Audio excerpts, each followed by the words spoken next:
Hello, today Redox 2, and I'm going to deal in the whole of this video, maybe 2 videos depending on how long it takes, with displacement reactions.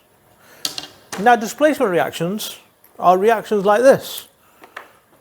Say you've got a chemical and another chemical, and one chemical comes along, displaces another chemical. Now, displacement done like that is the idea of displacement in chemistry.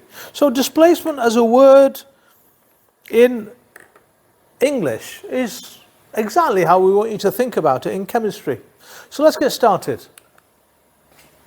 Say you've got a chemical A, and you've got a chemical there. But you see, quite often chemicals are like copper sulfate. They've got a double barrel name to them. What happens is the one chemical A will come in, kick out B, take its place. That's displacement. Look, A comes along, kicks out B, and takes its place. Displacement. That's an example, a theoretical general example of a displacement reaction. So let me give you an example, and this is the most famous example of a displacement reaction that I could think of. It's called the thermite reaction. It's used by railway companies to fix railway lines. If their railway lines get cracked or broken, they can get liquid iron wherever they are by mixing together some chemicals, lighting them, and then the liquid iron is formed according to this displacement reaction. So displacement reaction here, aluminium reacting with iron 3 oxide, or iron 3 oxide, if you want to criticize my pronunciation, but aluminium with iron 3 oxide, the aluminium being more reactive, will push out the iron, take its place, making aluminium oxide there, aluminium oxide, and liquid iron is left over. Now, of course, it'll cool down and it'll form solid iron, but at the moment that all this happens, it's liquid, and I'm hoping to show you that it's highly exothermic, lots of heat energy is given out, and that heat energy is enough to melt the iron, and that's why the iron ends up being liquid. This is a redox reaction. So let's talk about how it's a redox reaction before I show it to you. Aluminium starts off life as aluminium, and it gains oxygen. Gaining of oxygen is oxidation. Iron 3 oxide, the iron is having the oxygen to begin with, but then it's losing it. It's losing it to the aluminium. And because it's losing oxygen, that's reduction. Reduction is that, and oxidation is that. Maybe I can label those like that. There you go. Oxidation, oh, it's gone back.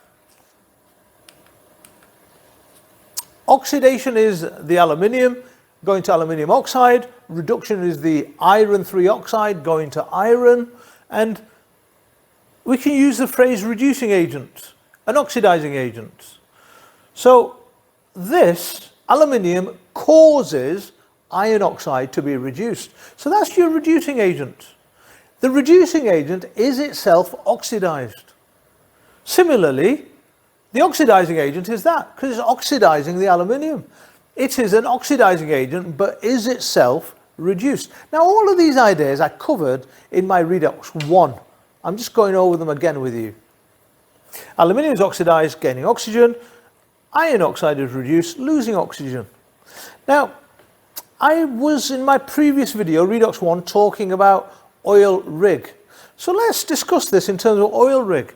Aluminium is turning into, that's aluminium ions, that's ionic.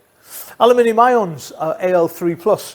Aluminium going to aluminium ions loses electrons, oil. Iron 3 has to gain electrons to turn from iron 3 ions we start with, turn into iron atoms. And it has to gain 3 electrons to do that. Gain of electrons is Rig, and therefore reduction.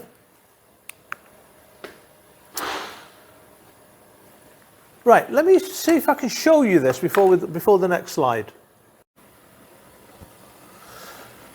So this is the mixture here in a test tube, and I've got it inside a fume cupboard. The fume cupboard I'm going to leave up because in this lab there is only me, and so I don't need to worry about safety as much as I would do if I had a class. But the mixture, the aluminium, will take the oxygen from the ion, and you should see a very exothermic reaction, and the heat of the reaction will melt any ion made. Now, our wonderful technicians have put a fuse in there, so I can show you that, look. It's a magnesium fuse. The magnesium, I'm going to light that, and then the mixture, the thermite mixture, which is the aluminium with iron 3 oxide, will undergo reaction. I'll try and get you a bit closer. Here we go.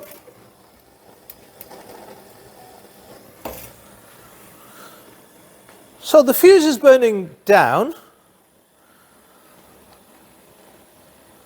I hope it starts off the mixture. No. Maybe.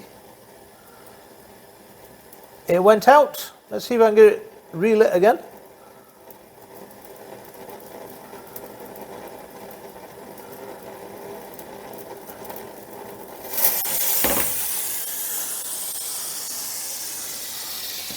I can't see now. So can you see the reaction happening? The heat, as it goes further down, liquid iron is sinking, causing further mixture to react.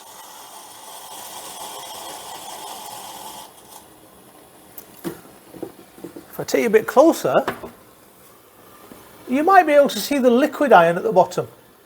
That's what's giving it an orange glow. That is thermite. So back to me explaining it to you.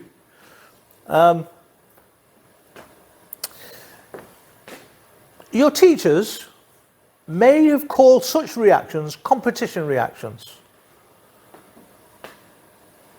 In an exam, you quite often want to use reactions like this to work out which metal is more or less reactive than any other metal.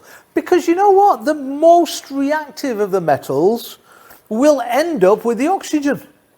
In this case, you should know aluminium is more reactive than iron, and therefore the aluminium takes the aluminium takes the oxygen from the iron. And we end up with iron and aluminium oxide. Now let's just pick 2 other metals that you know about. Zinc and copper. Now, which is more reactive out of zinc and copper? Zinc is more reactive. Well, these are metal oxides, but what about solutions? These are solutions. And solutions work in exactly the same way. The more reactive metal will end up with the other ions in solution. And the more reactive metal will push out the less reactive metal.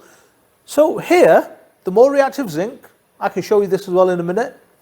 The more reactive zinc with blue copper sulfate will push out the copper, take its place, and you're going to get zinc sulfate solution, which is colorless, and copper solid formed. And that copper solid, you should see it form on top of the copper. Sorry, the copper solid will form on top of the zinc that you start with. I'll show you. So this is a beaker, empty, copper sulfate solution,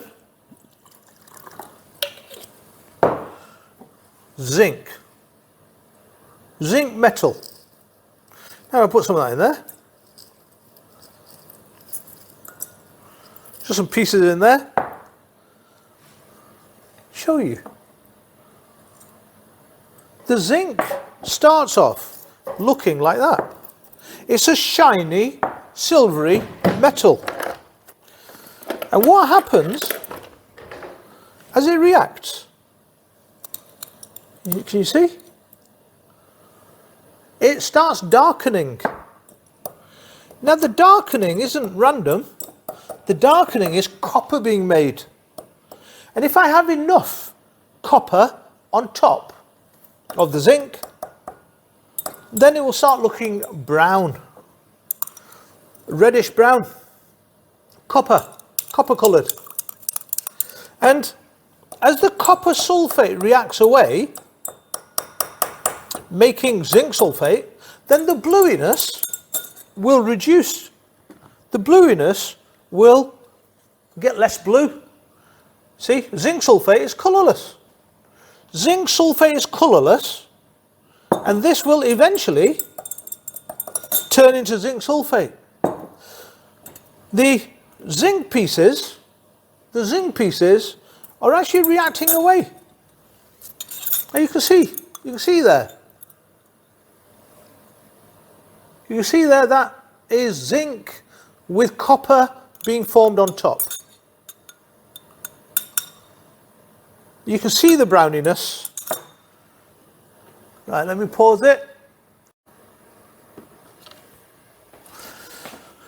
So that was the zinc reacting away, making zinc sulfate. As it did so, displacement reaction, pushing out the copper.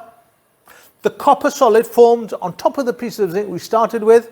And so the pieces of zinc start looking brown, and the copper sulfate that's blue becomes less and less and less blue. So how do we know whether such reactions are going to work? Well, if we know that the more reactive metal will end up in solution, or the more reactive metal will end up with the oxygen if it's an oxide and you're heating them together like the thermite we did. If we know which metal is more reactive, then we can predict what's going to happen. In order to know which metals are more reactive, which are less reactive, you have to learn a version of the reactivity series. Now, you would have been introduced to the reactivity series earlier, perhaps in year 9. That kind of reactivity series: potassium, sodium, calcium, magnesium, aluminium, carbon, zinc, iron, lead, tin, zinc, iron, tin, lead, hydrogen, copper, silver, gold, platinum. The reactivity increases up that list and it decreases down the list.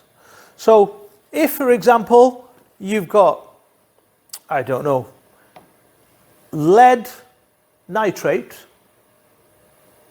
and you want to get the lead out of lead nitrate solution, if there's a solution, lead nitrate solution, then you'd use a more reactive metal and do a displacement.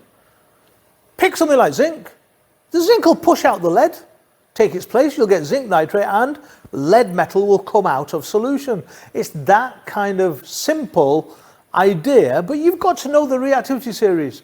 And I always recommend to my pupils that they should learn a simple reactivity series like that.